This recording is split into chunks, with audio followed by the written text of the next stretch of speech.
बिस्मिल्लाहिर्रहमानिर्रहीम। अस्सलाम वालेकुम। आज मैं आपके साथ अंडा पराठा बनाने की बिल्कुल यूनिक रेसिपी शेयर करूंगी। इन पराठों को बनाने के लिए ना ही आपको आटा गूंदना पड़ेगा, ना ही कोई पेड़ा बनाना पड़ेगा, ना ही कोई रोटी बेलनी पड़ेगी। तो रेसिपी स्टार्ट करते हैं। यहाँ पर मैंने एक बाउल ले लिया है और इसमें 250 ग्राम मैंने मैदा ऐड कर दिया है और टेस्ट के मुताबिक इसमें नमक ऐड कर देंगे और 2 चमची इसमें कुकिंग ऑयल ऐड कर देंगे और इसके बाद इसमें एक अंडा तोड़ के उसको भी ऐड कर देंगे। आप चाहे तो घर के सिंपल आटे के साथ भी ये रेसिपी तैयार कर सकते हैं। अब इनको अच्छी तरह से हम मिक्स कर लेंगे और मिक्स करने के बाद अब मैं यहाँ पर पहले 1 प्याली पानी इसमें ऐड करूँगी। इसके बाद इसको अच्छी तरह से मिक्स कर लूँगी। अगर मुझे पानी की और ज़रूरत महसूस हुई तो मैं इसमें और ऐड कर लूँगी। अभी फ़िलहाल हम इसको मिक्स करके देखेंगे और यहाँ पर अब मैं जो है बीटर का इस्तेमाल कर लूँगी। बीटर की मदद से मैंने जो है इसको लिक्विड पेस्ट बना लिया है। अब आप इसकी कंसिस्टेंसी देख लें, बिल्कुल इस तरह की होनी चाहिए। 1 पाव मैदे के साथ यानी 250 ग्राम मैदे के साथ हम पूरी फैमिली के लिए मज़ेदार अंडे पराठे रेडी करेंगे। अब इसको हमने थोड़ा सा रेस्ट के लिए एक साइड पे रख देना है, फ़ौरन से नहीं पकाना। यहाँ पर एक बाउल ले लेंगे और इसमें मैं 4 से 5 अदद अंडे ऐड कर दूंगी। अंडे आपने ज़रा ध्यान से एक एक करके तोड़ने हैं, जैसा कि गर्मी का मौसम है तो अंडे ख़राब भी हो सकते हैं। और 5 अंडे इसमें ऐड करने के बाद यहाँ पर मैंने कुछ सब्ज़ी कटिंग करके रख ली है, जिसमें प्याज, टमाटर, हरा धनिया, हरी मिर्च एक छोटे साइज़ का मैंने ले लिया था और इन्हें कटिंग करके जो है अब अंडे में ऐड कर देंगे। आप चाहें तो और भी किस्म की सब्जियां इसमें ऐड कर सकते हैं, अपनी पसंद की सब्जियों का मज़ेदार ऑमलेट रेडी कर सकते हैं। तो यहाँ पर सब्जियां ऐड करने के बाद इसको अच्छी तरह से हम मिक्स कर लेंगे और मिक्स करने के बाद इसमें अब मैं कुछ मसाले भी मिर्च मसाले ऐड करूँगी। और यहाँ पर ये मिक्स हो चुका है तो अब मैं इसमें टेस्ट के मुताबिक नमक ऐड कर दूँगी और 1 चम्मच इसमें कुटी हुई मिर्च ऐड करूँगी, 1 चम्मच धनिया पाउडर ऐड कर दूँगी और आधी चम्मच इसमें ज़ीरा ऐड कर दूंगी और आधी चम्मच इसमें सुर्ख मिर्च पाउडर ऐड कर दूंगी। ज़रा कलर प्यारा सा आता है इससे। और इसको अब अच्छी तरह से हमने मिक्स कर लेना है। मिक्स करने के बाद आप इसको भी एक साइड पे थोड़ी देर के लिए रख दें, ठीक है। और इसकी कंसिस्टेंसी बिल्कुल ऐसी होनी चाहिए, आप अच्छी तरह से देख लें। अब हमारा अंडे का जो बैटर है वो रेडी है और इसको अब हम एक साइड पे रख देंगे। तो यहाँ पर मैदा हमने जो रेस्ट के लिए छोड़ा था, तकरीबन इसको 15 मिनट हो चुके हैं। अब ये पकने के लिए रेडी है। इससे अब हम मज़ेदार क्रिस्पी पराठे रेडी कर लेंगे। तो यहाँ पर मैंने एक फ्राई पैन ले लिया है और उसमें हल्का सा जो है ऑयल लगा दिया है। आप चाहे तो पराठे घी में भी बना सकते हैं, तो मैंने ऑयल में बनाए हैं और इसको फ्राई पैन को अच्छा सा ऑयली कर लेंगे। इसके बाद अब हम यहाँ पर 1 कड़छी मैदे की भर लेंगे। इससे हम एक पराठा रेडी कर सकते हैं, ठीक है।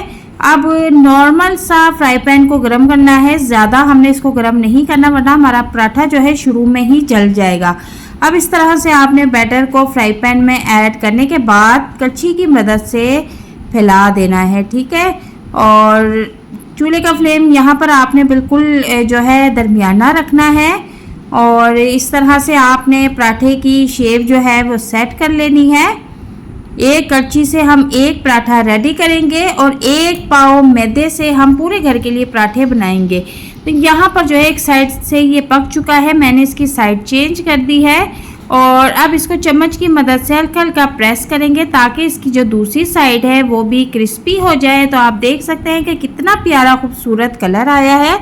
हमारा पराठा जो है वो बनकर तैयार है। अब यहाँ पर जो मैंने ऑमलेट रेडी किया था वो इसके ऊपर फैला देंगे। बिल्कुल इसी तरह से थोड़ा थोड़ा करके इस पर फैला देंगे। अब इसको लो फ्लेम पे पकने के लिए थोड़ी देर छोड़ देंगे और थोड़ी देर के बाद अब मैं इसकी साइड जो है वो चेंज कर दूंगी। चूल्हे का फ्लेम मैंने यहाँ पे जो है नॉर्मल रखा हुआ है, फुल फ्लेम पे हमें पराठे नहीं बनाने वरना हमारे पराठे जो है वो जल जाएंगे। अब चम्मच की मदद से हल्का हल्का इसको प्रेस करेंगे ताकि जो दूसरी साइड है वो अच्छी तरह से क्रिस्पी होकर पक जाए। अब मैं इसकी साइड जो है वो चेंज कर दूंगी। हमारा मज़ेदार अंडा पराठा जो है वो बनकर तैयार है।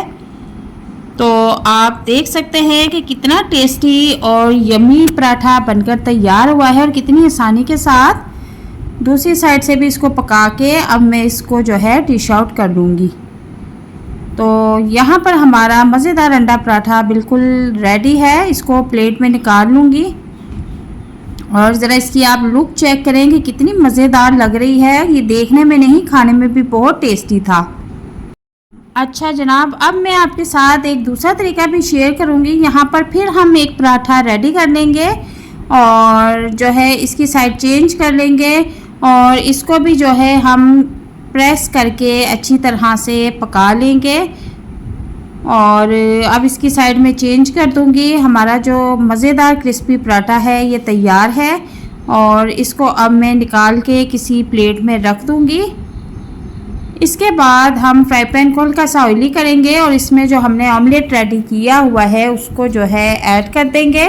इस तरह से हमने जो पराठा पकाया था वो ऑमलेट के ऊपर रख देंगे, हल्का सा प्रेस करेंगे और प्रेस करने के बाद इसकी साइड जो है चेंज कर देंगे। ये हमारा दूसरा तरीका है अंडा पराठा बनाने का।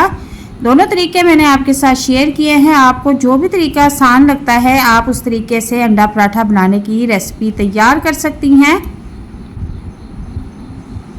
इसी तरीके से मैंने सारे पराठे जो है वो रेडी कर लिए हैं। बाकी के पराठे भी मैंने बिल्कुल इसी तरीके से रेडी किए हैं।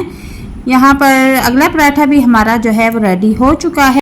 अब सारे पराठे जो है वो मैंने रेडी कर लिए हैं। इस तरह से हम सबसे पहले एक डिश में अखबार को फैला लेंगे और उसके ऊपर एक एक करके गर्मा गर्म अंडा पराठा जो है वो रखना शुरू कर देंगे। तो मैंने 1 पाव मैदे के साथ पूरी फैमिली के लिए मज़ेदार अंडा पराठा बनाकर बहुत ही आसानी के साथ तैयार कर लिया है। इस गर्मी के मौसम में ख़ुद को ना थकाएं और आसान तरीके के साथ ये मज़ेदार नाश्ता अंडा पराठा बनाकर अपनी फैमिली को दें। और जब आप एक बार ये रेसिपी बना लेंगे तो बार बार बनाना आपकी मजबूरी बन जाएगी, क्योंकि ये इतना टेस्टी मज़ेदार नाश्ता बनता है और बहुत ही आसानी के साथ बनता है। और आप इसको बना के बच्चों को लंच बॉक्स में भी दे सकते हैं और शाम की चाय के साथ भी इसे बना के एंजॉय कर सकते हैं। बहुत ही आसान और मज़ेदार रेसिपी है। उम्मीद करती हूँ कि आज की रेसिपी आपको बहुत पसंद आएगी। रेसिपी पसंद आए तो इसे लाइक और शेयर ज़रूर कीजिएगा। चैनल पर नए हैं तो काइंडली मेरे चैनल को ज़रूर सब्सक्राइब कीजिएगा। तो मिलते हैं नेक्स्ट वीडियो में एक नई और मज़ेदार रेसिपी के साथ। तब तक के लिए इजाज़त चाहती हूँ। अपना बहुत सारा ख्याल रखना, दुआओं में याद रखना। अल्लाह हाफिज़। Thanks for watching. Take care.